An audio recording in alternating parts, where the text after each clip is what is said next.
എങ്ങനെയുണ്ട് റായ്ബറേലി? റായ്ബറേലി റിക്കാർഡ് ഭൂരിപക്ഷത്തിന് ജയിക്കും. പ്രതിപക്ഷം ഉന്നയിക്കുന്ന പ്രധാന ആരോപണം എന്ന് പറയുന്നത് രാഹുൽ ഗാന്ധി ഇവിടെ ജയിച്ചാൽ പോലും വരില്ല എന്നുള്ളതാണ്. അതൊക്കെ അവരുടെ ഭയപ്പാടിൽ നിന്നുണ്ടാകുന്ന ആരോപണങ്ങളാണ്. രാഹുൽ ഗാന്ധി ഇവിടെ മാത്രമല്ല റായ്ബറേലിയിൽ ജയിക്കും, അമേഠിയിലും കോൺഗ്രസ് വൻ ഭൂരിപക്ഷത്തോടെ ജയിക്കും. UP മാറ്റത്തിന്റെ ദിശയിലാണ്. ഇപ്പോൾ കോൺഗ്രസിന്റെ ന്യായ പത്രികയ്ക്കെതിരെ വലിയ ആരോപണമാണ് നരേന്ദ്രമോദി ഉന്നയിക്കുന്നത്. ഇതിനെക്കുറിച്ച് എന്താണ് പറയാനുള്ളത്? കോൺഗ്രസിന്റെ ന്യായ പദ്ധതി ജനങ്ങളിൽ വീശി തുടങ്ങിയിരിക്കുന്നു, ജനങ്ങളിൽ ഇമ്പാക്ട് ഉണ്ടാക്കുന്നു. അതിന്റെ ഭാഗമായിട്ടാണ് അവർ പറയുന്നത്. എന്നാലും UP യിൽ എത്ര സീറ്റാണ് കോൺഗ്രസ് പ്രതീക്ഷിക്കുന്നത്? UP യിലെ പകുതിയിലധികം സീറ്റുകൾ മുന്നണി നേടും.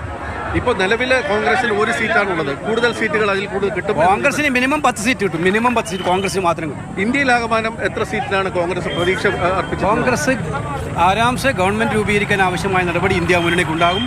കോൺഗ്രസ് BJPയുടെ മിനിമം 60ഓളം സീറ്റുകൾ കുറച്ചിരിക്കും. ഡയറക്റ്റ് കോൺഗ്രസ് BJP ഫൈറ്റിലെടുക്കും. നരേന്ദ്രമോദി നടത്തുന്ന വിദ്വേഷ പ്രസംഗങ്ങൾക്കെതിരെ കോൺഗ്രസ് എന്തെങ്കിലും നടപടികൾ എടുക്കുന്നുണ്ടോ? തെരഞ്ഞെടുപ്പ് കമ്മീഷൻ ഒന്നും ചെയ്യുന്നില്ലല്ലോ. നിയമപരമായ നടപടികൾ ശ്രമിക്കണം. കോൺഗ്രസ് കടുത്ത നിലപാട് തന്നെയായിരിക്കും ഈ വിഷയത്തിൽ സ്വീകരിക്കുക. നരേന്ദ്രമോദിയുടെ വിദ്വേഷ പ്രസംഗത്തിനെതിരെ നിയമ നടപടികളെക്കുറിച്ച് ആലോചിക്കുമെന്നാണ് KC വേണുഗോപാൽ പറയുന്നത്. നമുക്കെല്ലാവർക്കും അറിയാം, ഇപ്പോൾ കാണുന്ന ഈ വൻ ജനസാഗരം രാഹുൽ ഗാന്ധിക്ക് വേണ്ടി ഇവിടെ എത്തിയവരാണ്.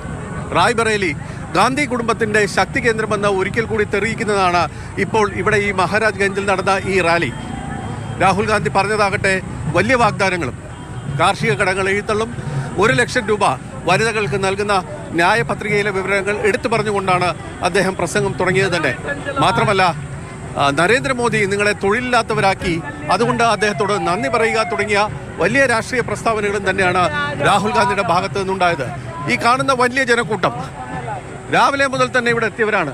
ഇവരാണ് ഇവിടെ കോൺഗ്രസിൻ്റെ ശക്തി എന്ന് തെളിയിക്കുന്നതാണ് ഈ റാലി. മഹാരാജ്ഗഞ്ചിൽ നിന്നും ജിഷ്ണു ബാലകൃഷ്ണനൊപ്പം ബസന്ത്, മാതൃഭൂമി ന്യൂസ്.